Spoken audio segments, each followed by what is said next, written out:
My name is Brendan Richards, and my talk is entitled How to Tame a Penguin. Why a penguin? Well, this penguin here, his name is Tux, and he is the mascot for the Linux operating system. And the main kind of theme of my talk is I'm assuming you're a .NET developer, you're quite happy in the Windows world, and you want to give Linux a try. So what I'm going to try and do here is give you the background information, some of the things that will help you trying it out for the first time. And I really want you to get inspired and go home and try it out. A bit about me. I am a solution architect at SSW based in Brisbane. And in a previous life, I was a Linux developer building websites. I now build websites on the .NET stack. So I was very happy to see those two areas of influence collide together with the cross-platform .NET Core. So what am I going to talk about today? My first section is called May You Live in Interesting Times. It's a kind of little bit of history, where we were and where we're going. My second section is packages all the way down. So this example examines the Linux architecture and shows how all the components fit together via packages. So to understand how to get software installed onto a Linux system, you have to understand the package manager system. I logged into a Linux server, and all I got was this lousy $ prompt. Now, it is possible to install a desktop version of Linux and just do everything by clicking around various windowing toolkits. But at some point, you're going to want to jump into a command line to get something done. And as developers, the command line's awesome, because if you can do something in a command line, then you can script it, you can automate it. What we're interested in is spooling up lots of servers and automating that process. Finally, with all that background information underway, we've now mastered packages, we've mastered the command line. We're going to go ahead and install .NET. That's a really short section. And then we're actually going to go ahead and build an ASP.NET Core web application. So may you live in interesting times. And I think it's fair to say, historically, the relationship between Microsoft and Linux hasn't always been that great. This is a genuine screenshot from the register from around 2002, and there's Steve Ballmer, the then CEO of Microsoft, saying Linux is a cancer. To be fair, he's retracted those statements many times over the years, but we've moved in a fairly short space of time from this type of animosity through to the Satya Nadella years with Microsoft Heart Linux, so a pretty big turnaround. So how did we get there? Well, for a long time, maybe the last 20 years, as long as I've been a developer, there's been a big fat wall right down to the middle of the computing landscape. And on one side of that wall, you've got the Windows platform. So everything under Windows these days is running on top of something called the NT kernel. Started in the mid-90s with NT 3.1, which was the first version, all the way through to the various versions of Windows up to Windows 10. Then there's Windows Server, Windows Phone, and even Xbox One is based on the Windows NT kernel.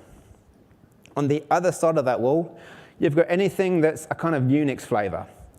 And I'm grouping all these together because although they're separate systems, they all kind of implement the common sort of POSIX interface.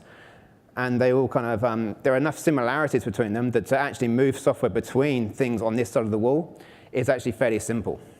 Starting with Unix way back in the late 60s, mid-70s, through to Linux and BSD. BSD is interesting because it's another Unix variant that then forms the core of iOS and macOS. So what's the difference between Linux and BSD? Well, mainly due to licensing.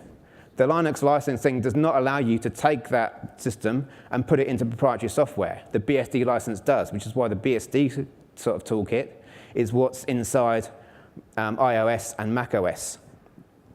When you take a look at what's going on in phone and small devices, the picture gets a bit different because Windows Phone, Microsoft had a very expensive experiment trying to buy their way into the phone market, and it pretty much failed.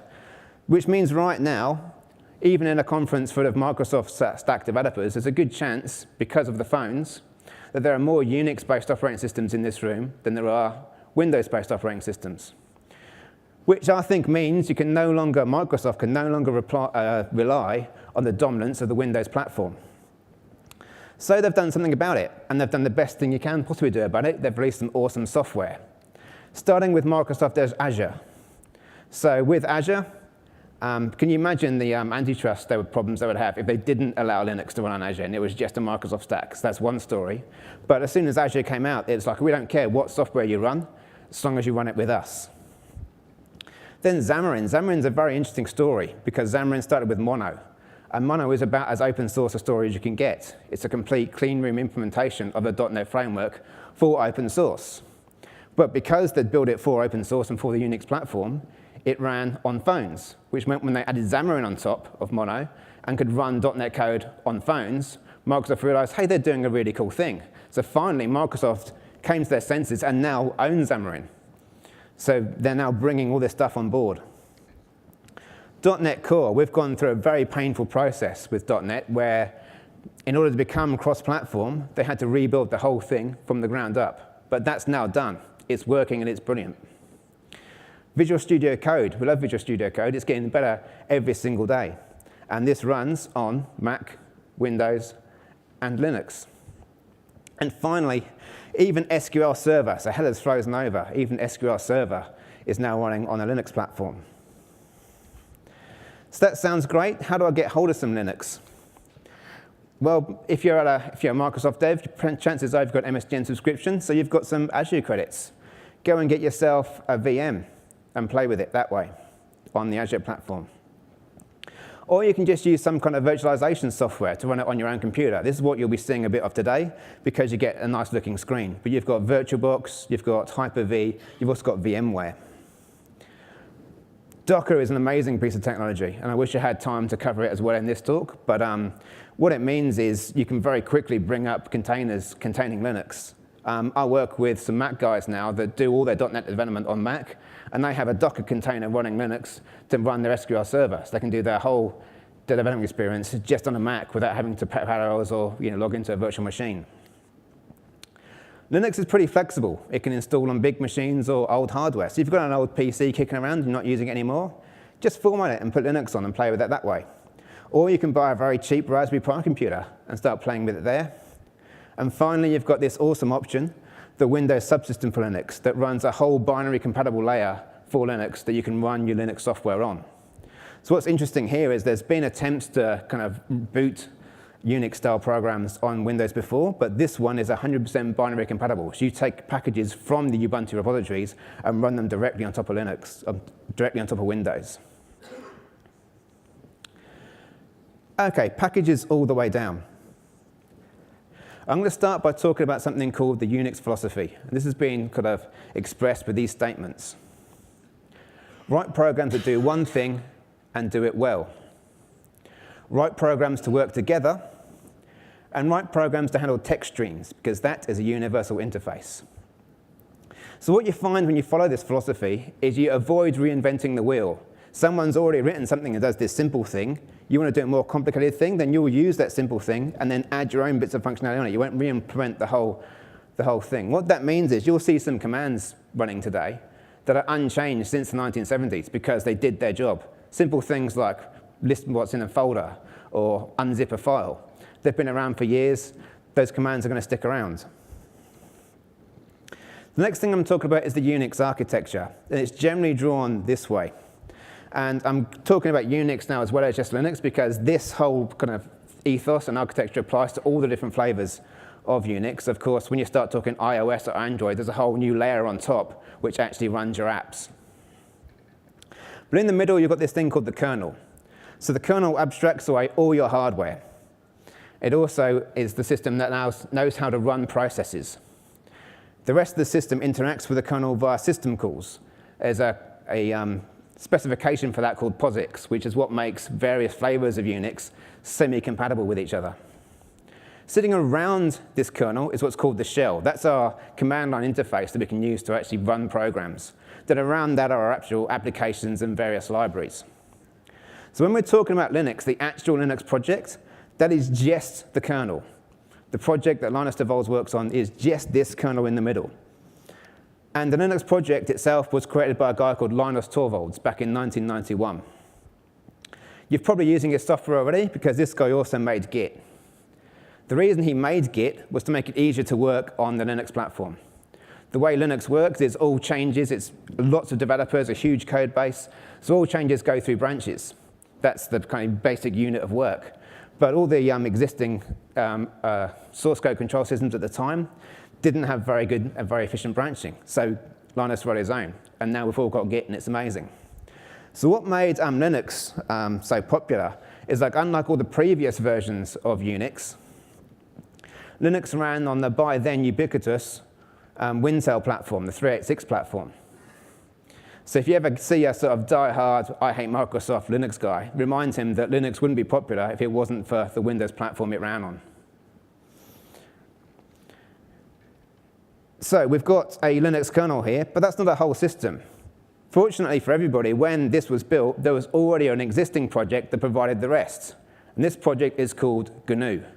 Now, GNU stands for GNU's Not Unix. It's the kind of something called a recursive acronym, where the first letter is the acronym itself, and it's, for some reason, bearded programmers from the 70s find that hilarious.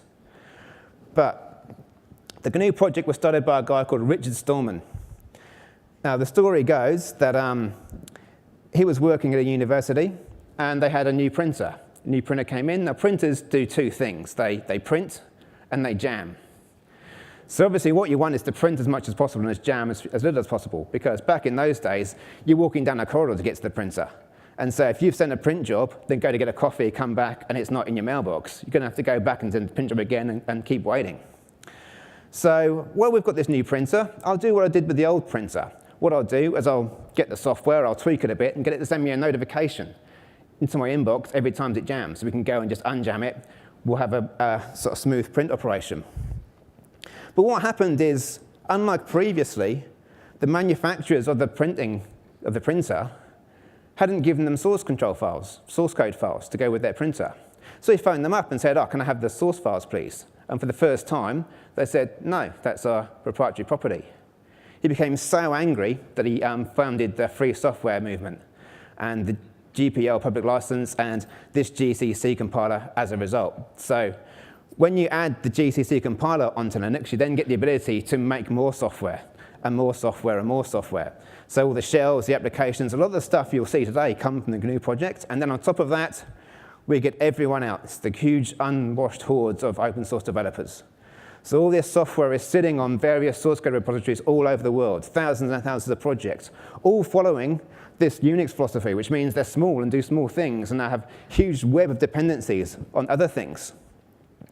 So as you can imagine, this web of dependencies gets quite complicated. So how do you keep track of that? That is where distributions come in. So what distributions do is they take all these chunks of source code scattered around the web, could be on GitHub repositories, could be old CVS repositories, and they build them into packages. They then maintain package repositories, which documents the dependencies between those packages. And by doing this, they introduce a level of system-wide consistency. Every single distribution has a certain way of doing things, a certain place they put their configuration. Then they make installers and DVDs, and they have support forums, they distribute, and generally support that platform. So what I mean by packages all the way down is that everything on the system, including the kernel, is a package through the package manager system. It also means that if you do see an error coming up, the chances are it's a missing dependency, and you can fix it by getting the right package. So the first place to look, think, oh, I need to sort out packages. It also means you can update all the software with one command or a couple of commands. So unlike Windows Update, where you're updating a small subset of Windows things, and what you get from Windows Update is growing. I think sometimes you get Office through it as well. With the Linux system, all the software that you've installed through the package system, which is 99%, all gets updated with that one in that one place. So next thing I'm going to talk about is where to get software. So obviously the first and most obvious place to add new software to your Linux install is, of course, what's called the official repositories. So when we say official, we mean official from the point of view of the makers of that distribution. So Ubuntu's repositories or Red Hat's repositories. There's also something called unofficial repositories. So these are extra repositories, sources of software on the web that have been made for your distribution but maintained by someone else. They could be maintained by Microsoft or by Node. So they're official from the point of view of Node, but they're unofficial from the point of view of the distribution. So why would you use an unofficial repository? Well, when new software comes out, there's a delay between that software being released and that software having a package for your distribution. And various distros have their own sort of way of how long it takes them to push software through. Some deliberately sit on changes and say, right, this is unstable, we'll wait a few months before it becomes testing, then becomes production. What they do is fast-track security fixes through.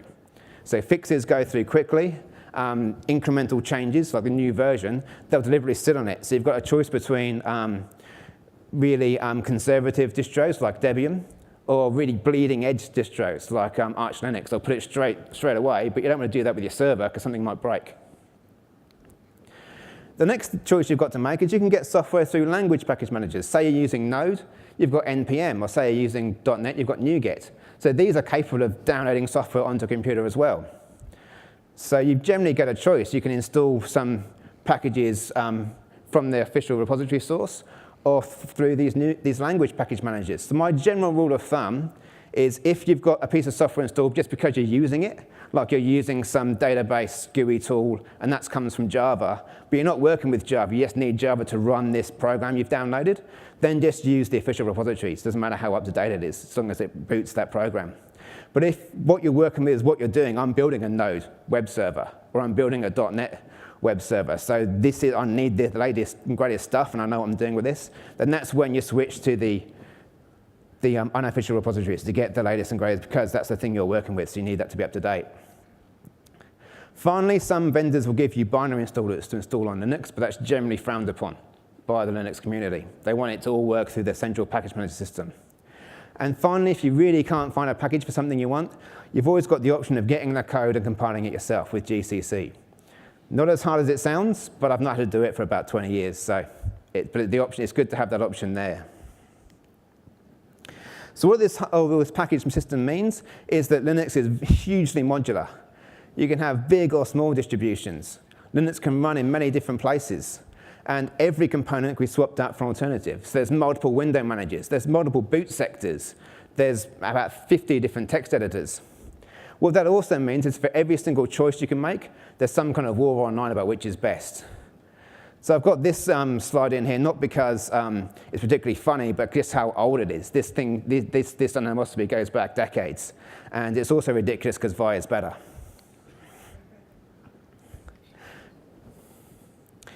I logged into a Linux server, and all I got was this lousy dollar prompt. So let's get straight in and take a look. What I'm going to do now is just show you a whole bunch of commands, how to poke around, find your way around.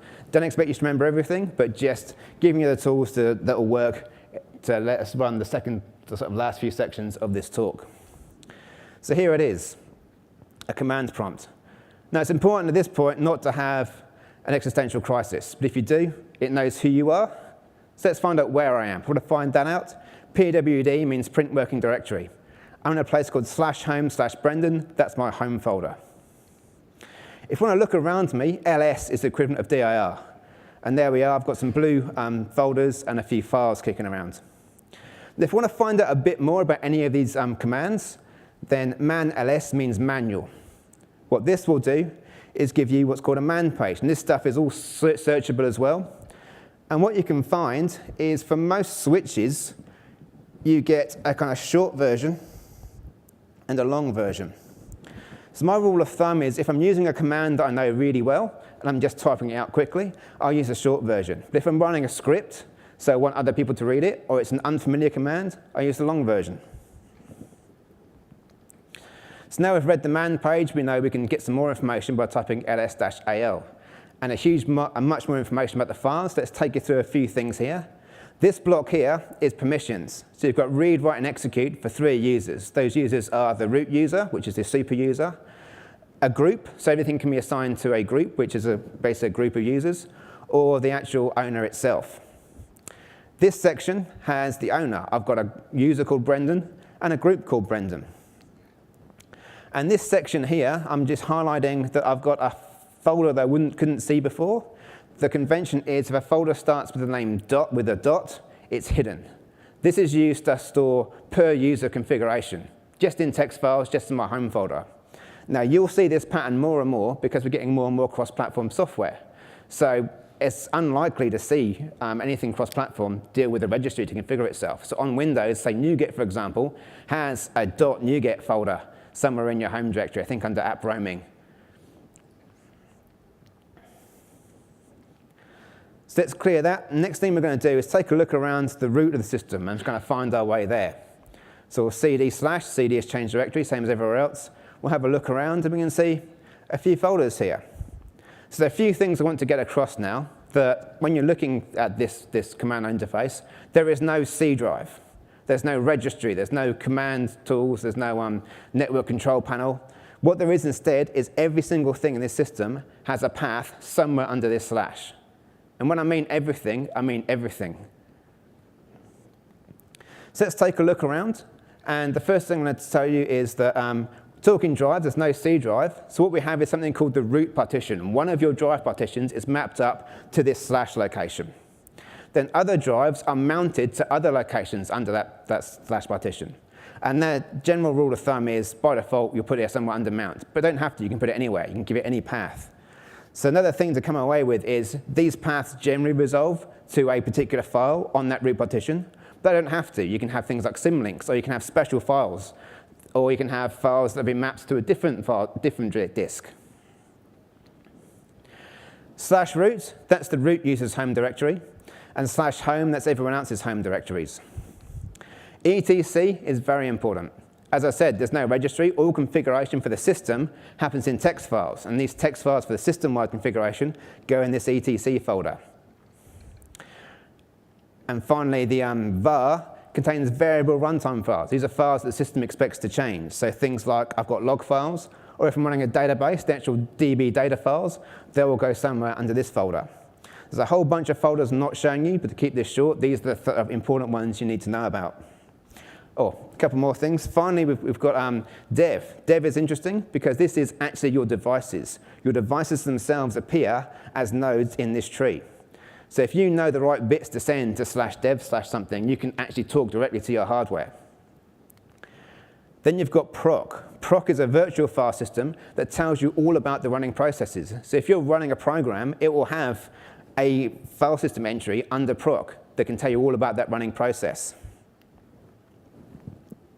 So the next thing I want to talk about is how these command line programs glue together. So as following the UNIX philosophy, they handle text streams. So you've got a text stream coming in called standard in. Then you've got the app, and it has two text streams coming out, standard out and standard error. So let's look at working with these text streams.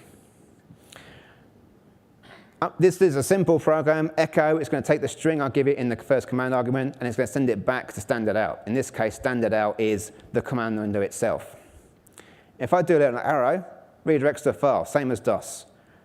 Cat is like type, print out the file, so I've printed out the file. Then two little arrows, that's append to the end, so now I've appended to the end of that file. Pretty simple. ls, I've printed out a list, as you've seen before. This grep command will search. So I've said grep, look for the word hello in all files that contain a dot, and it's found there's two instances of the word hello inside the hello.txt. If I call it slightly differently, and instead of giving grep a list of files to search, but instead take the output of ls and use this pipe character, what we're doing is we're piping the standard output from ls into the standard input of grep. So now it's not searching through the file system, it's searching through the stream of text it's been given. So in this case, that stream of text is the output from ls, this stuff here, which means we get just a single entry. Finally, we can say, OK, what happens if I say cat hello.txt? Again, we're going to take the output of that one file, pipe it to grep. It's going to return the lines that match and highlight them. These are all really, really simple examples, but I want you to come away with the idea is you can take these tiny programs and start to glue them together with redirects and pipes to perform more complicated things. The next thing I'm going to show you is privilege escalation. Let's try and do something I'm not allowed to do, blocks. So what I can do is call this program called sudo. Sudo stands for super user do, and it's how I can run something as the root user. Now, it's quite common now for Linux distributions not to actually have a root password. What they'll do is nominate and say these users are full admins, they can do everything. Now, what's good about sudo is you can control access on a per application basis. So, okay, you're allowed to run ls as sudo, but you're not allowed to do anything else. So if I type sudo, it asks me for a password. I'll type the password in, and it'll run and let me see that folder. What it also does is keep track for 5 minutes of that fact that I've logged in. So for 5 minutes, I can now just run sudo without a password. You can also manually reset that little cache of who you are. Now, obviously, it's illegal to mention sudo without sharing this xkcd slide. People tweet me if I don't. Next thing I'm going to show you is managing some processes. So I've got 2 windows here. And on one side, I'm going to run PS. So PS is print out information about running processes. And by default, PS is quite a narrow scope. So all it's showing me is bash, which itself is the command window. It's the Linux equivalent of CMD. It's the program that takes in my commands, works out what program to run, and sends back the output to the screen. And because I'm running PS at the same time, it actually returns the fact that I'm running PS while it's running PS. I'm going to do a little slightly different thing now. I'm going to just type cat and not give it a parameter, not give it an argument. So what it's doing now, this cat program, instead of finding a file and putting that to standard out, it's waiting for me to send input to standard in. So the reason I've done that is to start a process. We can see that process in action. On the other side now, I type PS. It's locally scoped. So again, I see just the 2. But I do PS-A or PSA, I can see a bit more information. And I can see that cat process running. So what I've got here is the entry for cat. And I can see something here called the process ID. So what I can do on this side is type kill and give it the process ID, and it will terminate that process over there. If I type PSA again, you can see it's gone. What I could have done also on the other side is if I just hit Control-C, the break character, into the same window that was running cat, that would have killed it as well. Now, if I have a really misbehaving process, what kill does is it sends like the break signal, the please shut yourself down, neatly. If something doesn't respond to that because it's being fully misbehaving, you can send kill -9, which is kill yourself dead. And if you send that, that process dies, no matter what. It's killed, it's gone. The next command I'm going to show you is top. So top is kind of like your task manager. It gives you a list of the top running processes. Quite a bit of information here, so I won't spend too long on it, but it's stuff about memory use and processor use. An interesting metric, though, is this. It's called load average. So you take a look at a point of time in the system, and for every time there's a process in use or a process in a queue waiting to be used, that adds 1. So looking at the load average just by itself isn't that helpful if you don't know how many CPUs you've got. As soon as your load average creeps to near or above the number of CPUs you've got running, you've got a problem, because that means on average, you're fully loaded up. You've got 3 numbers there, so what it does is samples these over time. So you've got the last minute, the last 5 minutes, and the last 15 minutes. So you can see at a glance, is the system under stress, and is the system getting better or worse over time. Then further down, you can start seeing sort of some of the top running processes. Here's a process ID. And this command is SQL Server. So just like on Windows, I've got SQL Server using the most resources.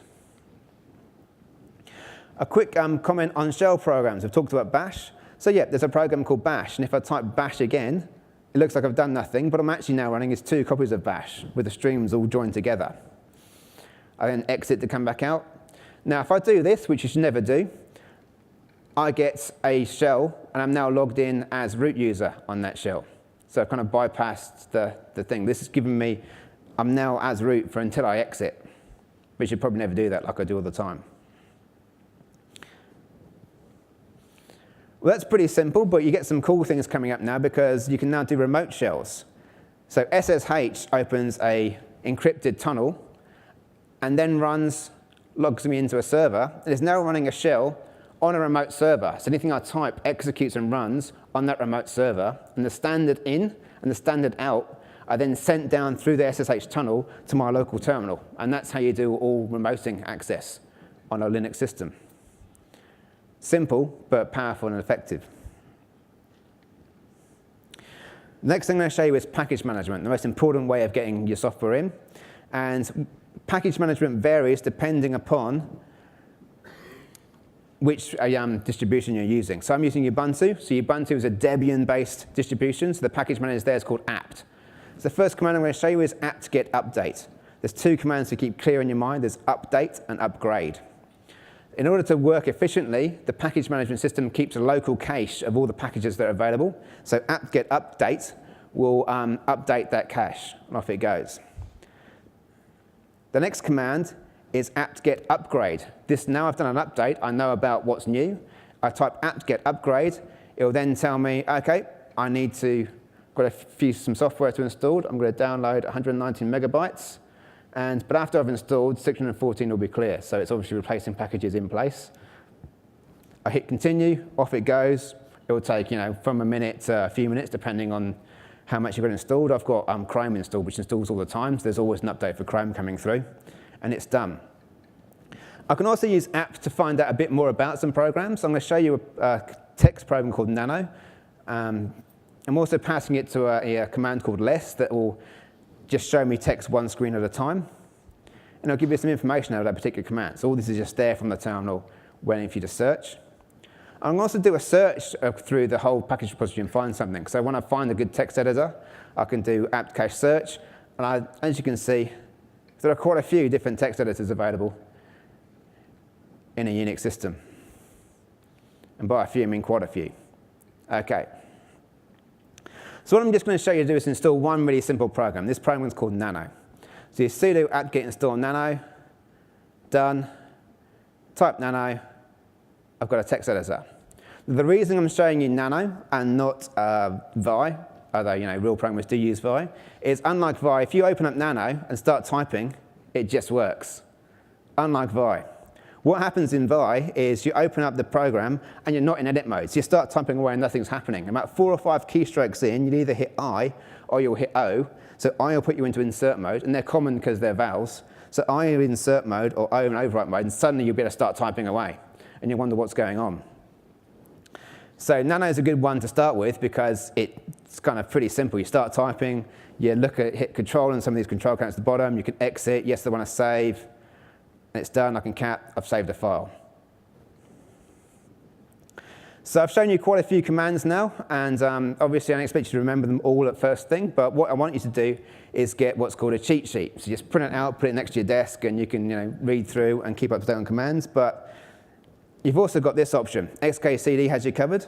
This is a T-shirt with a cheat sheet printed upside down. So you can glance down at it while you're working away. Very efficient way of working. OK, so I think we've got all the background information we need to go ahead and install some software. And Microsoft has done the right thing here. They haven't dumped binary packages, although with .NET 2, they are making binary packages available. They've done the right thing and set it up as apt package repositories. So instead of telling you to download, they say on their website, this is straight from the website, they say you've got to run this script. Well, you've seen everything we need to know to understand how this script works. Sudo sh-c is a run as super user. Remember I said that sudo will run one program at a time? What we want to run here is a few programs to a shell. We want to echo, we want to do a pat. We've got a few things going on in this line. So we do sudo sh-c, and this whole string is what we're going to run as root. Inside that command, we're going to go echo. We've seen that. Take some text and send it to a file. So basically all we're doing is creating a new file with this string inside it, which is a bit of configuration. So what this actually does is write an extra package source to our etc folder where we keep our package sources. So it's like adding a new NuGet package source, exactly the same. The next thing, well, all packages for Linux are signed. So you need to put the key on before it will start accepting packages from this source. And then you've seen this one, sudo apt-get update. That runs through, and then there's just one more line to install .NET, sudo apt-get install .NET dev, and that's it. We're done. We now have .NET installed in our system. It really is as easy as that. So the next thing I'm going to show you is how to go about actually using .NET. I'm going to start with a simple .NET Core application. And this should be very, very familiar because I'm going to create a folder, I'm going to create a console folder. Then inside that folder, first thing I'm going to run is .NET new-help. And that'll give me a list of the various things I can run. And from this point on, everything's exactly the same as it would be on Windows. So I can see a few different project templates there. Let's create a console program. .NET new console, created a console program. ls, you can see it's just created 2 files, but a simple program it can do. If I type .NET restore, that then gets all the NuGet packages it needs, not many. And you can see I've now got a obj folder in there. And finally, I can .NET run.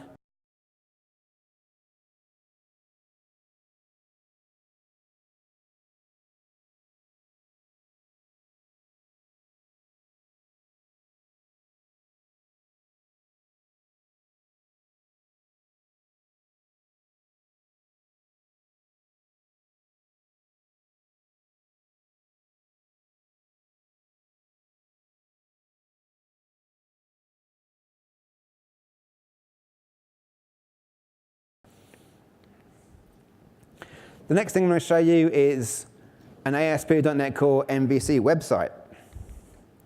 I'm going to make a folder, move into that folder, and I'm going to type .NET new MVC. So this is going to install using the MVC template, just the same as you would from Windows. And also, these templates that you're installing are exactly the same templates as if you'd gone to Visual Studio and typed file new project MVC template. Exactly the same code gets installed in the same way on your system. And it runs and creates our template. We do a .NET restore. It just works. Then we do a .NET run. And we get this piece of code coming up, this output coming up. And it starts up a web server on localhost 5000. And that's what it looks like. We now have an MVC site. It really is that simple. Nothing has changed from how we would do this on Windows. The next thing I'm going to show you is how to publish.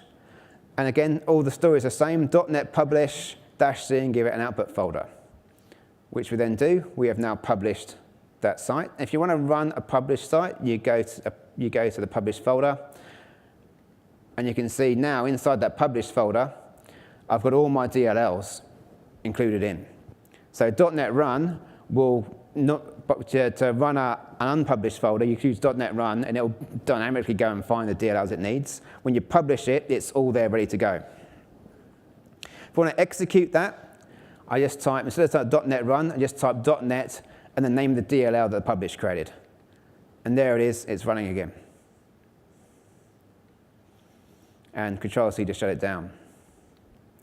So next thing I'm going to talk to you about is Kestrel and how Kestrel makes this possible. So all previous versions of .NET had the lockdown assumption that everything was going to be running underneath IIS, underneath an IIS process.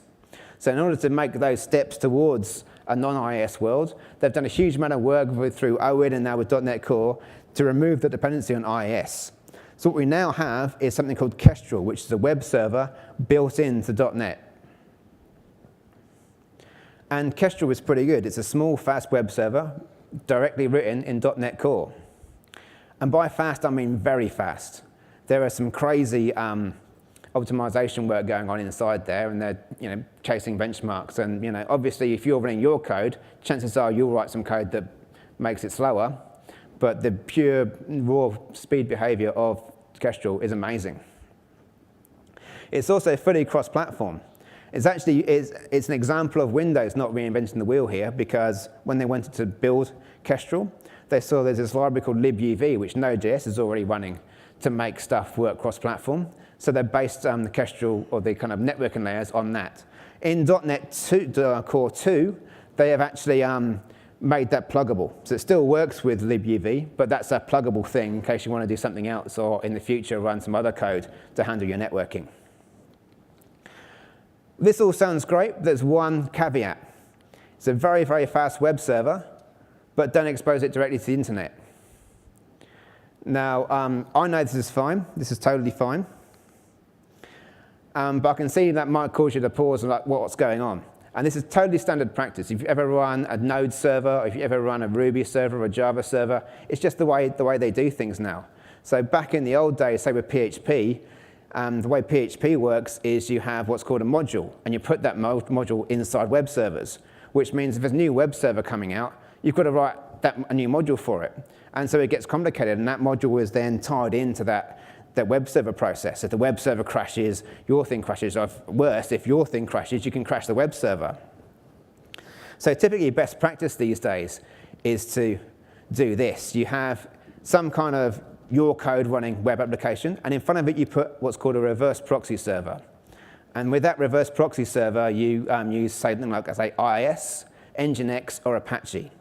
So the roles of those systems are they are well-known, hardened, battle-ready web servers that have been running for years. Everyone knows what problems they do or don't have. They're well-maintained. Put that on the edge facing the general public, and then you put a proxy to your application on the side. So how do you go about setting this up? Sounds a bit complicated. Same thing you do everything. You have a look on Stack Overflow, find a bit of code, and you paste it in. It really is that easy. So let's take a look at that. Well, if we want to run, I'm going to show you today using Nginx, which is a small, fast web server for Linux. Well, the first thing you need to do is install Nginx. We should know how to do this. Exactly what you think, sudo apt-get install Nginx. And it takes an additional 1 and a bit meg. Great, and it goes. I think we can fit that in. It's done. The next thing we want to do is actually start it as a service. So like anything in the Linux world, there's multiple systems that can maintain services. The current system, kind of maintenance system in the Ubuntu 16.4, which is what this is something called systemd. So the command to start a service in systemd is sudo system control start nginx. That's it, pretty quick. Then you can take a look at localhost, and you get this nice welcome to Nginx screen. So you know it's working. So we've got Nginx running on our system as a web browser, a web server. Let's turn it into a reverse proxy server. And like everything else, everything's configured inside this etc folder. If you want to configure Nginx, it's in /etc/Nginx. And then Nginx has a place to put all the different virtual host sites it's running, so that's in sites available. Let's take a look in there. And let's run vim and take a look inside the default configuration file. So this is what most Linux configuration files look like. They generally have some pretty safe defaults with some options you've got commented out to kind of see how it works. But by default, if I scroll down a bit, what you've got here is we're listening on port 80, and we are going to serve up files from var www.html. Remember, /var is where we put log files, where we put files we expect to change. So it's all following standard practice. So we want to change this. Instead of serving up files from this folder, and actually you went to that folder, you'd see that welcome page in the HTML file. Let's replace all of that with this. And again, this is your cut and paste job. We're still listening on port 80, but then on the / location, instead of serving up files, we're going to pass through to localhost port 5000, and then we're just going to set a few proxy headers. Some things to let us know, let the system know we have actually done a proxy. So with that file change, and obviously if you're going to go start changing text files in your configuration system, back them up first. If you want to reload that configuration, sudo system controls reload nginx. It's done. Next thing I need to do is actually go and start that web application, start that MVC. So I'll go back into here, run .NET DLL, that's now running. Now if I go to localhost, you can see it's now running localhost, not localhost 5000. That's now ready to be served externally. Well, kind of. There's one problem. If I come back to my console window here and hit the break character, that's going to shut down that MVC site. Now if I look at localhost, I've got bad gateway. It's trying to proxy out to somewhere that's down. So what do I do about this? Well, this is where I need to run my MVC site as a service. So we've seen the service system, systemd, but let's set up our own service in systemd. So like everything else, it's a set of configuration files in etc. And if you want to learn some stuff, just get in there, browse around, and have a look in some of these text files. Let's take a look at the configuration file for Nginx. There it is. It's about a page. So a good way to learn is just poking around with something you just installed and see what it's put in there. But we're going to make our own service. So what we're going to do, we're going to use nano again and create a service file, mvc.service. Inside that service file, we're going to do a few things. It needs to know a description. All this stuff is just when we run it, it can tell us stuff about the application. Working directory is when we run the program, what program is going to run from. And then here, our exec start is running .NET with the DLL we're going to start. Down here, we've got we're going to say we're running in production mode. And this is the user to run as. Obviously, in a real production system, you'd set up a user specifically for running this application and set it up that way. The next thing I want to show you, and these are really quite useful, is restart and restart sec. What this means is restart equals always, restart sec equals 10. If this application goes down, after 10 seconds, it will immediately restart it. So let's take a look at that in action. So we've added that service. The next thing I need to do is actually tell systemd that I've created this new service file. So I go system control enable mvc.service. Done. Then I can go system control start mvc.service, and it's now started that service. Now if I go to localhost, it's running that website. So we've seen a little bit of processes and how to manage processes. Let's take a look and so we can find that service. So I'm running ps-ax, which gives us a huge page of all the processes running, and then passing that through to the grep command to filter it down and just find that .NET program. And as you can see, we've got a process ID here, which is our running MVC service. So let's be really mean and fire kill-9. So we're going to kill this thing dead. So if I do that, come back to the web page, I find it's up. I come back to PS and take another look. I see it's now living with a brand new process. So that is how you deploy and keep that system alive. And finally, a great command to use is something called tail. Tail will print out the bottom bit of some kind of file, usually a log file. If you call tail-f, it will stay open, and when new changes come into that log file, it will print them out as they run. So it's great for watching logs go by for a few seconds, and then you quit out again. It's not really a good equivalent on the Windows world for tail. It's an amazing little tool. But if I type tail var syslog, you can now see that this is how logged that the application got stopped, it got caught, and restarted again. So that's most of the things I wanted to show you. What did we talk about? I showed you, may you live in interesting times. I talked about the history, where we were and where we're going. In packages all the way down, if there's one thing I want you to take away, to get software running on a Linux system, you use the package management system. It's the first thing to learn. We then chucked a whole bunch of commands into our heads that everyone will forget, but we know that some commands exist, and hopefully we've learned of our ways of working with them, how to join them together, and how to find out more about them. We then installed .NET, which is an incredibly easy thing to do. And we then used .NET, which is an incredibly easy thing to do. And then we even looked into how we can use the existing platform architecture, the existing services like Nginx, to configure up a runtime application. So in summary, I think there's loads of very good reasons to use Linux. It can be faster, it can be cheaper, it scales well. I mean, the Docker story on Linux is more mature. There's a kind of race going on right now where Microsoft are building headless versions of server. So it's now possible to run server nano and things like that don't have all the windowing toolkits built in. But they're having the big job to do because it wasn't built command line first. They're having to write all these PowerShell to help you manage the systems that you used to manage through the windowing toolkit.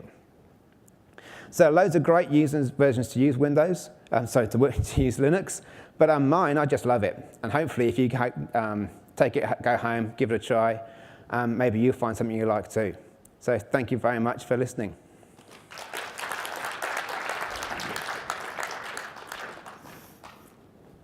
So we've got time for a couple of questions. Yeah. So the question was, can a .NET application compiled in Windows run on Linux? And I'm pretty sure the answer is no. I would say so. No, that's not true. That's not true? They can? Yeah, when you do .NET, Oh, that's right, yes, yes. Where that comes in, okay, you've got two types of publishing. You've got runtime-dependent publishing, and you've got, what's the other one? There's runtime-dependent and self-contained deployments. Now, when you do a runtime-dependent, you build the DLLs, and those DLLs require that there's a runtime where it's going to run. So those DLLs will deploy to anywhere there's a runtime. So if it'll deploy onto Linux with a runtime, or deploy onto Windows with a runtime. What you can also do is something called a self-contained deployment. What that does is when you publish it, you specify what platform it's for. So that goes an extra step and actually takes a whole version of the runtime with it. So you can deploy it to a Windows box, or you can deploy it to a Linux box that doesn't have the runtime installed. But in order for that to work, it's got to be built for that platform. So what you get with a self-contained deployment for Windows, for example, you'll get an actual exe file on the end. Where if you publish just with a framework-dependent deployment, it'll be just a DLL that you've got to use .NET to run. If you do a self-contained deployment for Windows, it'll be an exe. And if you do it for Linux, you'll get the equivalent of an exe on Linux, just a file with an executable set that can execute. Yes?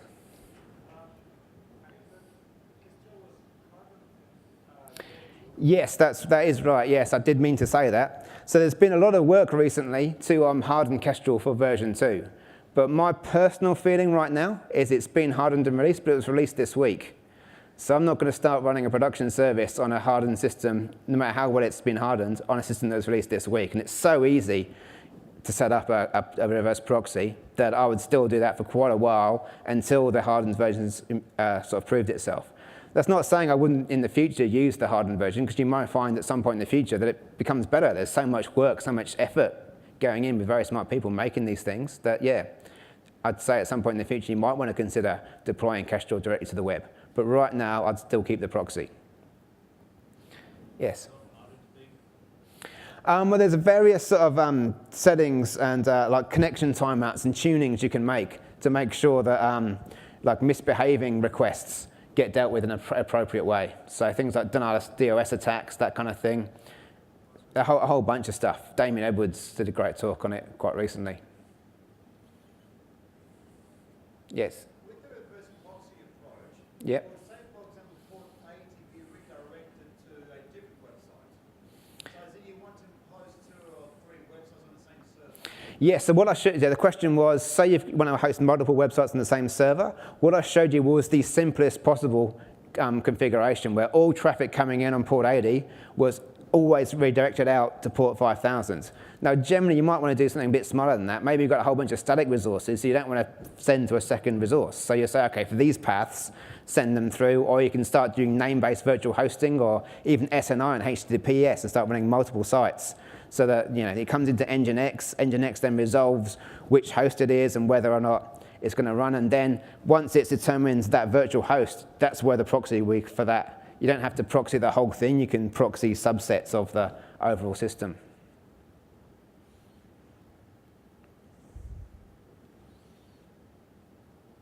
Any more questions? Yes? Learning more. What a good place. This kind of stuff is all over the place. Yeah, that's a good question. Where do I go to learn more? I can only say how I learn stuff. And I can't learn stuff by just reading a book and starting to start the book and going through. The only way I can actually find to learn stuff is to actually try and do something with it. So think, oh, this hobby project, let's try hosting it on Linux. It's a good choice to make because it'll be cheap. So to actually try and get something done, then I'll end up getting a problem, and then I'll be a problem behind the problem, and then 3 problems down. That's when you start to really learn what's going on. And it'll be scratching that itch. That's how I learn stuff.